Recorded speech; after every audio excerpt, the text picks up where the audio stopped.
ครับวันนี้เราจะมาอู้ถึงเรื่องตัวบะนะครับเมื่อเป็นตัวสะกดนะครับในไม้ก่อก็ไม่กลัวนะครับ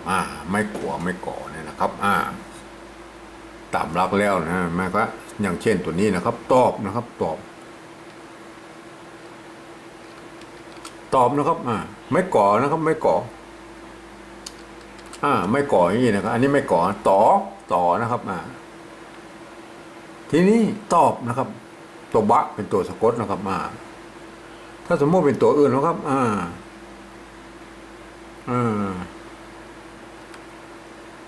ตอกเอาไว้ข้างๆเนี่ยเห็นไหมไว้เห็นไหมตัวสะกดจะอยู่ตามสูตรเลยนะครับตอบนะครับตอบตอบเอาไว้ข้างๆนะครับอันนี้คือสูตรใหม่ที่นิยมในปัจจุบันนะครับแต่ในโบราณนั้นตัวบะที่เป็นตัวสะกดเนี่ยนะครับบะที่ตัวเป็นตัวสะกดเนี่ยเปิ้ลก็เขียนโดยใจห่างสะกดก็มีนะครับอย่างเอี้ยนะเห็นไหมครับอย่างเอี้ยนะครับเคยเห็นหรอครับตอบนะครับผมจะมาให้ดูตัวอย่างในข้าวโหงหินนะครับเห็นไหมครับที่ผมจี้นี่นะครับเห็นไหมครับ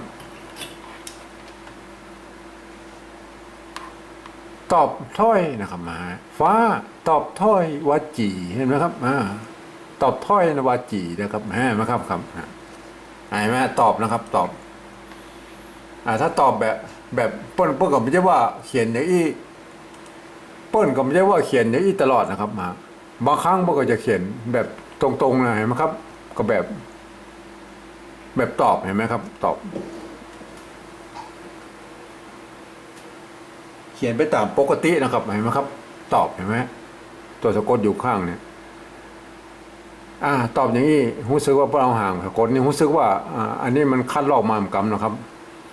รู้สึกว่ามันจะใกล้ๆจะหมดใกล้ๆจะหมดทางขวามือเนี่ยนะครับเป็นพับษาใบลานอย่างนี้ที่นี่มันมาปอแล้วนะครับเนี่ยได้นะกะเรียบร้อยแล้วเนาะมาไหวแล้วเขียนเป็นหางเลยนะครับเห็นไหมครับตอบนะครับเห็นไหมครับตอบนะครับเห็นไหมครับมีหลายกรรมนะครับตอบก่อนหลายกรรมนะครับเป็นจอบเป็นอะไรอย่างก็มีนะครับเป็นไม่ตะกี้เห็นตัวนะควบนะครับ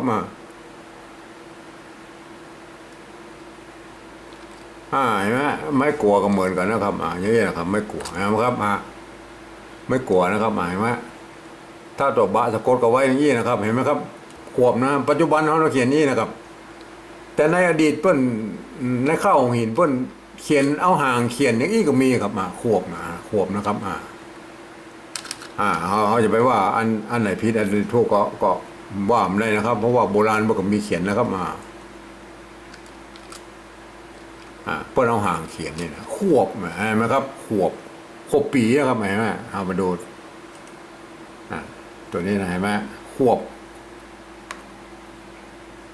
ลายซิปขวบเข้าเห็นไหมครับลายซิปขวบเข้าเห็นไหมครับเปิ้ลก็มีเขียนนะครับทีนี้เขาบอกว่ากันนะครับก็นี่มันยังมีหลายกรรมอยู่นะครับมันมีหลายกรรมที่เปิ้ลถามมานะก็คือลบนะครับลบตัวละนะตัวละก็คือตัวนี้นะกัมนะครับกัมตัวละนะครับลบนะครับลบลบก็ใจไม่โกงนะครับลบนะครับหมายว่าใจไม่โกงตัวบะสะกดนะครับเห็นไหมอันนี้คือปัจจุบันนะครับปัจจุบันเขียนอีนะครับปัจจุบันเขียนอีนะครับแต่ในอดีตเข้าหินป้นลบป้นเขียนด้วยสะกดด้วยห่างก็มีนะครับก็จะไปว่าคนนั้นเขียนพี่เขียนถูกเขาก็มาว่านะครับแต่การเขียนนะขอให้มีหลักฐานนะครับบางคนมันถามมาแล้วป่ะตอบมาได้มันก็มันจะพิษไปเถียงกันมาได้นะครับลบนี้นะครับลบเพื่อเอาห่างสะกดที่ไหนไหมอันนี้มัน เวลาอันนั้นน่ะมันสะกดไม่ได้นะครับมาไม่ให้เวลานั่นอ่ะความจริงถ้าเขียนลบนั้นมันอันนี้ขอโทษเดียวมันสะกดได้นะครับ เพราะว่า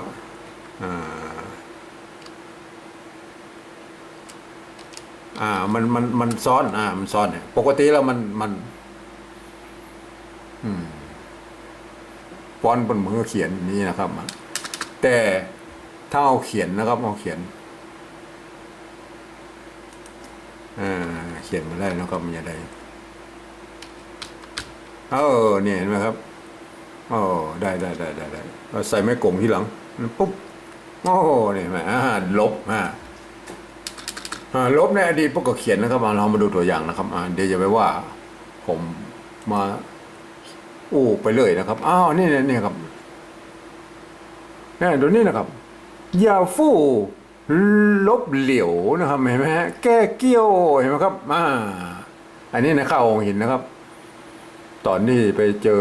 มุขเข้าวดีหรือเปล่านะตอนนี้นะครับยาฟู่ลบเหลวแก้เกี้ยวเห็นไหมครับอันนี้นะข้าวองหินนะครับเห็นไหมนอกจากกรรมอย่างอี้นะครับมันยังมีไม่ใช่ว่ามีลบอย่างเดียวนะครับมีลืบด้วยนะครับลืบรับก็มีนะครับรับก็มีนะครับรับก็มีนะครับลืบรับอย่างนี้ก็มีนะครับสะกดด้วยบะเนี่ยนะครับอย่างนี้ก็มีนะครับรับเนี่ยรับก็มีอย่างนี้นะครับทีนี้เรามาดูลืบนะครับลืบลืบนะครับลืบอันนี้มันยอมเลยมันยอมเลย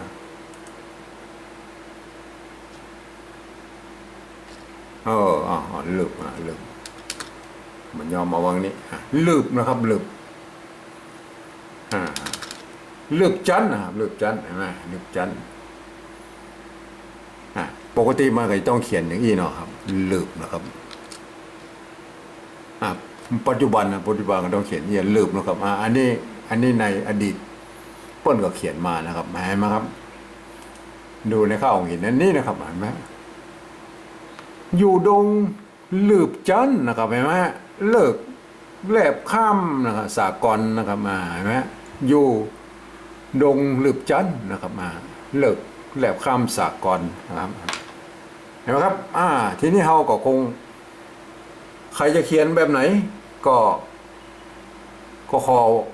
เวลาเพิ่นถามขอให้ตอบด้วยนะครับว่าอันนี้มันแบบเดิมนะครับแบบเดิมนะครับแบบเดิมเพิ่นจะใช้ตัวบะสะกดนะครับแบบสมัยใหม่นี้สมัยใหม่รุ่นปัจจุบันนี้เพิ่นก็จะ